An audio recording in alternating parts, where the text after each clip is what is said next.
More concert cancellations, or more specifically, Falling in Reverse / Ronnie Radke concert cancellations. I am aware that I am an asshole. I really don't care. We're filming live on Twitch like we do a lot nowadays. Hello, Twitch chat. And if you're watching on YouTube later, you can go to twitch.tv/TankTheTech if you want to join when we do this. I'm not going to lie, I was getting kind of fired up here before we decided to start recording and actually talk about this earlier in the stream, because for people that have seen the news, yeah, Falling in Reverse is on a very big tour right now, the God is a Weapon tour. And their third show of the tour has been canceled, and everybody is just coming out of the woodworks on this one and be like, oh, Ronnie Radke canceling shows again and stuff like this. And I really realize, not only from comments online, but actually from a lot of people in the chat, like, people really have no idea how this stuff works. And I don't mean that to sound demeaning to anybody that's watching. Like, not everybody's in the music industry and knows the logistics behind show cancellations and what that means and how things work, but people are just throwing wild shit out there online, dude. Cancel because of low ticket sales. He's canceling because he's gonna keep the money and walk away. Cancel because he wants to do something else. Dude, I'm gonna say this multiple times in this video probably, but I'll tell you right now before we dive into this, no artist wants to cancel a show. Ever, because there are a lot of money implications that go into stuff like that. So I want to go over this and kind of explain how a lot of this works. Let's dive in here. Okay, so as you can see on screen right now, Falling in Reverse. Special guests: Slaughter to Prevail, Wage War, Hollywood Undead, Tech 9, Sleep Theory, Point North. Now, not all of those bands are performing on every single show at all times. Like, you can see under here, if we go to the dates, they have which bands are performing where. Those are just the rotating bands on the tour. And this is a very common thing nowadays, even outside of this genre. Yeah, it goes for a while, man. It actually started on the 10th of August, even though that date is not on here anymore because today is the 12th and they remove the date once it's done. And it goes all the way through the 26th of September. You're talking like 30 shows in the course of like 40 days, dude. Like, that's a lot. That's a pretty heavy touring schedule.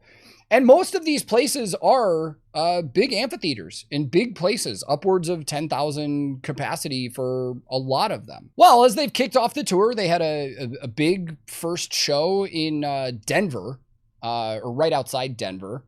They sold 10,000 tickets to the show. And as somebody pointed out, which I find hilarious, 10,000 when the venue holds 18,000 is embarrassing. Well, first of all, before you get into that, 10,000 tickets anywhere is not embarrassing, dude. Not a lot of people are selling 10,000 tickets in the realm of like metal and rock right now, unless it's like a big like legacy band like Linkin Park or somebody else super relevant. 10,000 tickets is a great number. And yes, while this venue does hold 18,000 at full capacity, a lot of venues nowadays scale to different sizes. They don't always book the shows with that sellable capacity at the full number, which 18,000.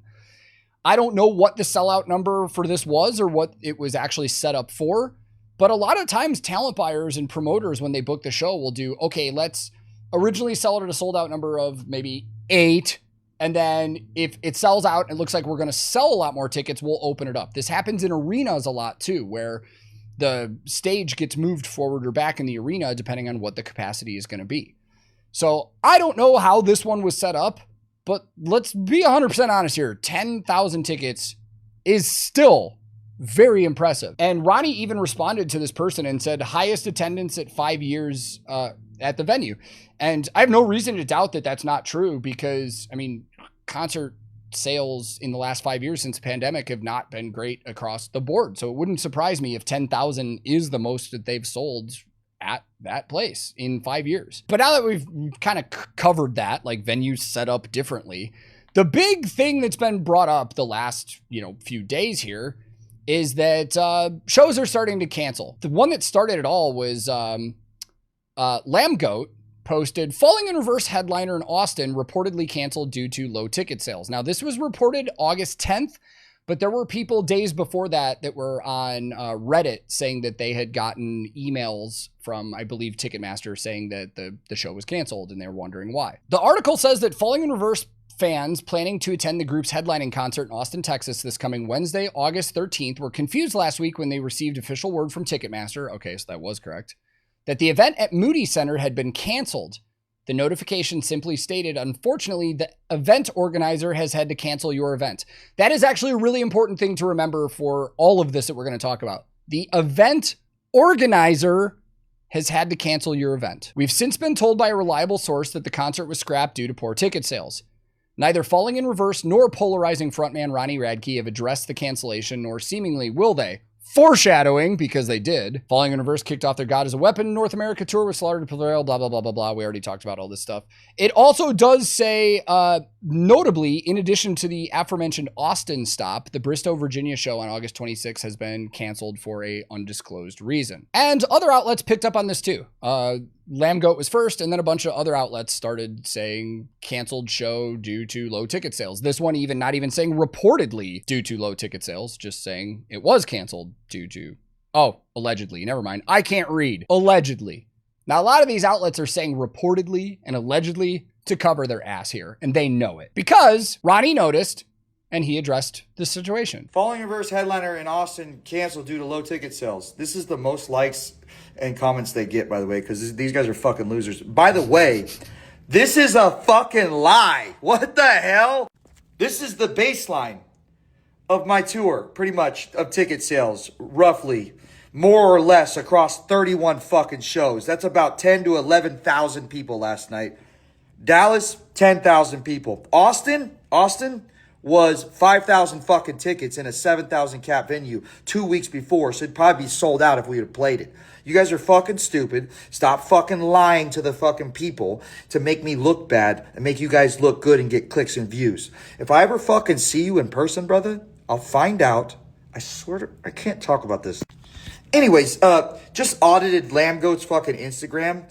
1% engagement, 300 likes average. How embarrassing for a company 20 years old. You guys are fucking losers, dude. In comparison, let me show you. 21,000 followers. It's insane. You get one follower. What do you get? Like fucking 20 followers a year? I can't even do math, man. Fuck. Here, comparatively speaking, 45,000 average likes. This is my second Instagram, by the way. 6% engagement rate. You guys see why these guys make up lies and do stupid shit so they can get engagement? You don't even get paid. You get paid peanuts off of the engagement you guys get. By the way, I have 7,000 fucking followers. In comparison, look. 7,000. That was 700,000. 1.3 million, 17,000 average. That is 1% crazy. Engagement. I mean, this guy's doing bad too, I guess. In comparison, I just had to throw him in here because this guy fucking sucks. Anyways, guys, if you're out there, bully the shit out of Lambgoat for me and give them the engagement that they so desperately need. I want them to have the engagement right now. Lambgoat, if you're watching this, I hope you have a wonderful day, you lying pieces of shit. So I've said this many times and I do stand by this. Like, I don't agree with a lot of the stuff Ronnie Radke says and like some of the way he handles himself. But I will say, like I wouldn't be telling people to like bully people and stuff like that, but whatever. Where I'm going with this is I understand. I get it. Because this dude is the most attacked guy in the music scene. And 95% of the time people are going after him are for things that aren't even true. I said this earlier before we were recording. I'm an equal opportunity hater. If you want to hate on somebody, go ahead. You've got the right to. But at least get your facts right when you're doing it. Because I've seen people go after him for, he's a murderer. He went to jail for being a murderer. No, he didn't. He went to jail for violating parole, which you guys are giving him way too much street credit for that because like he went to jail for violating parole or probation, one of the two. The stuff, the SA stuff. He's gone to court over all of this stuff. He's countersued for defamation. He's won. There is so much stuff that people accuse him of that is just a quick Google search could prove never happened or is an outright lie. So on one hand, I can understand how getting online every day and seeing this shit can just infuriate you. And seeing a headline like that, just straight out saying like, we have a reliable source that says it was canceled due to low ticket sales and stuff like that. Like, it's not true. 5,000 tickets for a 7,000 capacity venue a couple weeks ahead of time is a good number to be at when you're selling a show. It is, because let's be honest, like not a lot of shows sell out immediately. Like as a tour manager and even like band managers and stuff like that, we get numbers each week to see where ticket sales are going. And so we can like project on what it's going to look like the day of the show. For me, if I was the tour manager of that tour and I saw that it was at 5,000, which out of 7,000 2 weeks before, I'd be willing to assume it would have sold out too. And there were people online that said Moody Center is not a 7,000 cap venue.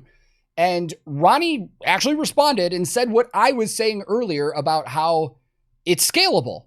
That's what promoters do. And then if it sells out, they might open it to a bigger area. So of course, it was scaled to 7,000 and that's what they were selling it for. Forever Violet just said, but he also just plays into it all. He lives to be the most hated guy in metal. It works for him. Yeah, I agree with that. Like, I really do. Like, I've talked to so many people that have worked for Falling Universe and have been on tour with Falling Universe that behind the scenes say he's a super nice guy. I firmly believe he's just become the villain that everybody wants him to be. Everybody for so long just hated on the guy and talked trash about him and made him seem like such a horrible person that he's like, yeah, I'm just going to give you what you want. And it's working. Like, I've told people a million times when it comes to art, content, whatever, if you don't like somebody, or just the best thing to do is ignore. Don't engage. Because this dude has mastered engagement online with the way he acts. I'm not condoning it. I'm not saying it's right or that I would do that either, but he has mastered it. And everybody's just feeding into what he's doing. Like, the drama sells. Like, I feel like everybody that goes online and rages about Ronnie is literally falling for the trap, dude. But anyways, let's continue with what we're talking about. So as for the cancellations themselves, so far they've canceled the Austin show at the Moody Center, which was on the 13th. Somebody remind me. Come on, chat. What other shows have they canceled? Okay, they've canceled the 26th of August in Bristow, Virginia. That was at Jiffy Lube Live. Somebody said there was one more, but I don't know if that's true or if that was just a rumor. Okay, so reliable people in chat have said it's only two. So it's Bristow and Austin. Now, I would like to point out on this schedule, this is the whole schedule here. Austin, 8/13. That was in the middle of a 3 in a row. That was the date that was between two shows. So they would have had to do 3 in a row. Bristow, also in the middle of a 3 in a row. And if you look at this schedule, this is like 5 shows a week, dude.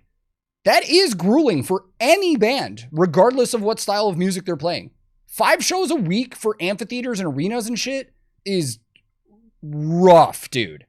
And if you would have put those other shows in there, Austin and Bristow, that would have made it 6 shows a week. Now, for me, just where those shows are placed tells me everything I know, or everything I need to know about why they were canceled. They were not canceled because of low ticket sales. They were canceled because this band and crew is going to need a break. And even Ronnie has come out in the last 24 hours and said, hey, I would strain my voice. We have to give ourselves a break. Sorry, but we are getting rid of these shows.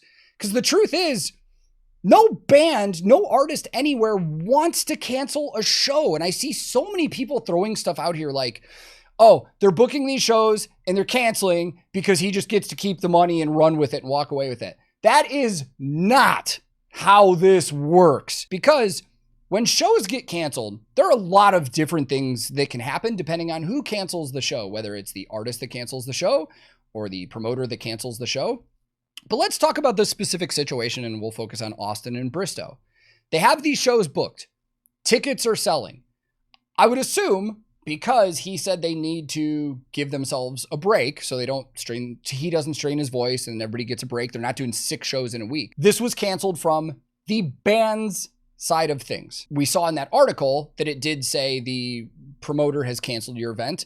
That means that the promoter has agreed to cancel the event, whether it was at their request or not.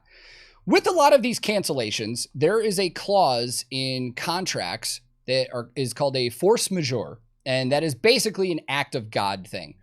If the show gets canceled due to what they deem as an act of God, something that is out of everybody's controls, usually the band will still get to keep their deposited guarantee for the show. The guarantee is the set amount of money that the promoter deposits to the band's bank account to get them to play the show. It's, like making a deposit on anything. A lot of these promoters will have act of God insurance, for force majeure insurance, so that if something like this happens and they lose their money for that deposit and guarantee, insurance will cover that.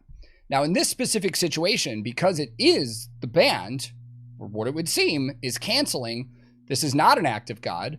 This is not getting canceled by the promoter due to low ticket sales. And that's one thing I didn't bring up. Everybody that's saying that this was canceled due to low ticket sales, the promoter most likely would have pulled the plug due to low ticket sales, not the band. Because if the band shows up and performs, they're still going to get their guarantee, regardless of if one person bought a ticket or 10,000. So if this was low ticket sales and it was canceled by a promoter, it's because the promoter figured out he would actually lose less money by canceling the show than putting it on with the tickets that were sold. But let's go back to this. Falling Universe canceled the show because they needed a break in their schedule. They are not getting paid. They're not getting their deposit. They're not getting their guarantee. That deposit will be sent back to the promoter by their booking agency. So for the people that are saying he's just keeping the money and walking away, it's literally not how this works. And feeding into this is the biggest part about this, is that no artist wants to cancel a show. They're losing money. Falling Universe is losing money by canceling a show. That's how important having a break is in this situation. They would rather lose money than put themselves in the situation where they strain their voices or they put on a bad show for the crowd, because there are a lot of things that need to be paid for out on the road. Not just like crew that are working, but the buses, the trucks, all of that stuff has to be paid for by week. So whether they do a show or not, they're paying for it.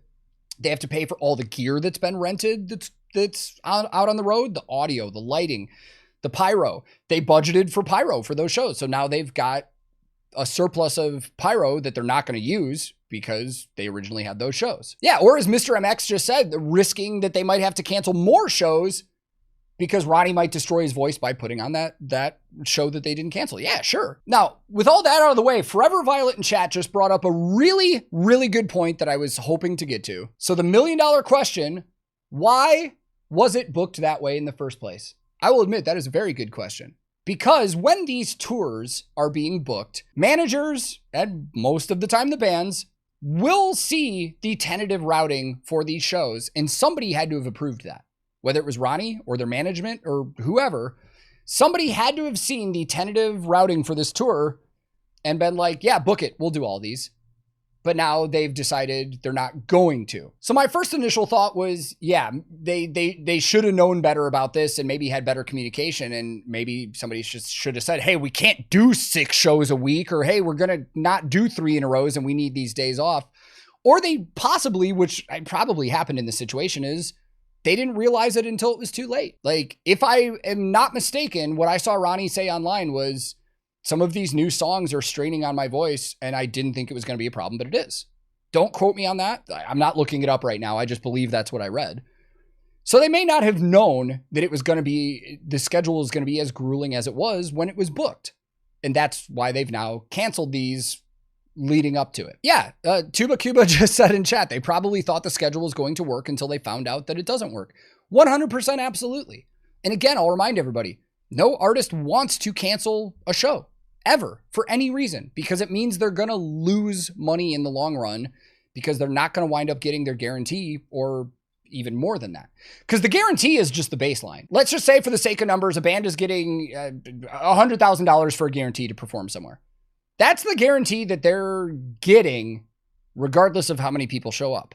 Now, once there's a baseline of ticket sales that have been met, there are a lot of bonuses involved. Bands often make way more than their guarantee, but they have a lot of expenses and stuff. So if you think about a lot of the expenses that a band has to pay for after they get their net from doing a show, like, again, the crew, the buses, the trucks, all the gear, like, they're losing at least 5 figures for each of these shows that have been canceled.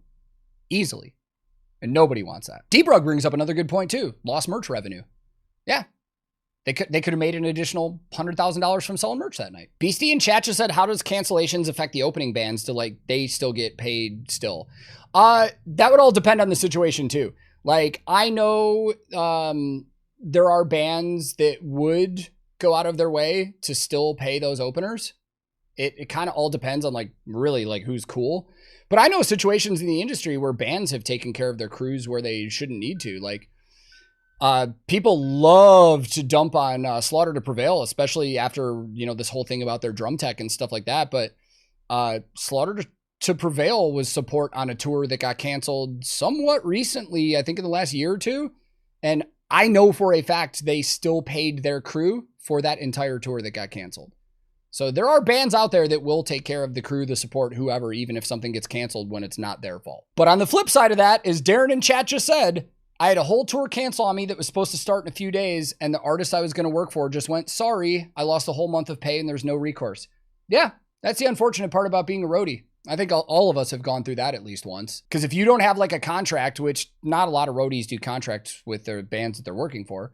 If you don't have a contract that stipulates that you're going to get paid even if there's a cancellation, they are not legally obligated to pay you. And a lot of roadies are paid on a show-to-show basis. So if the band is not doing a show, they don't feel like they're obligated to have to pay the crew because the crew didn't work. But that sucks for roadies because that takes away all this time that they could have taken another gig on or been working on something else. Like, it sucks. It's a terrible situation. This business sucks sometimes, dude. It really does. Like, that's why I like to talk about stuff on like this on my channel, is because I feel like a lot of people romanticize the music industry a lot. And the truth is, this business does suck at times. Like, I love what I do. I've been touring for 20 years. I couldn't imagine doing anything else, but it's not all sunshines and rainbows in this industry. And there's a lot of shitty stuff that does go on. But in this specific situation, from my experience and my knowledge, there's nothing shitty going on with this. This isn't some weird fucking thing where they're just canceling shows for no reasons and trying to collect guarantees and stuff like that. It's not happening, dude. They canceled because they needed a break. You can look at the schedule and see that. Like, that's it. There's no more to it. But anyways, I feel like that's all that needs to be said about this specific situation. And we're on the internet, dude. I know there's going to be people that watch this or watch a little bit of it and don't watch it. And just because they hate Ronnie Radke anyways, they're going to say, your opinion sucks. You're fucking stupid. And yeah, whatever. Do it. And give me engagement on the video. Like we were just saying, if you don't like something somebody's doing online, ignore it. Because even by you commenting, telling me that I look like fucking I See Dead People kid and that I'm fucking ugly and that I'm a poser and all this, you're just feeding my videos into the algorithm, man. You're doing the same thing to Ronnie Radke every time you tell him how much he sucks, and he'll probably thank you for it. Anyways, thank you to everybody that was here on Twitch. I enjoy doing this. And again, if you're watching on YouTube later, you can go to twitch.tv/TankTheTech. I'm also on a ton of different social media. @TankTheTech is my handle on just about everything. But wherever you are in the world, be safe, be kind to each other. I love you all, and I will see you very soon.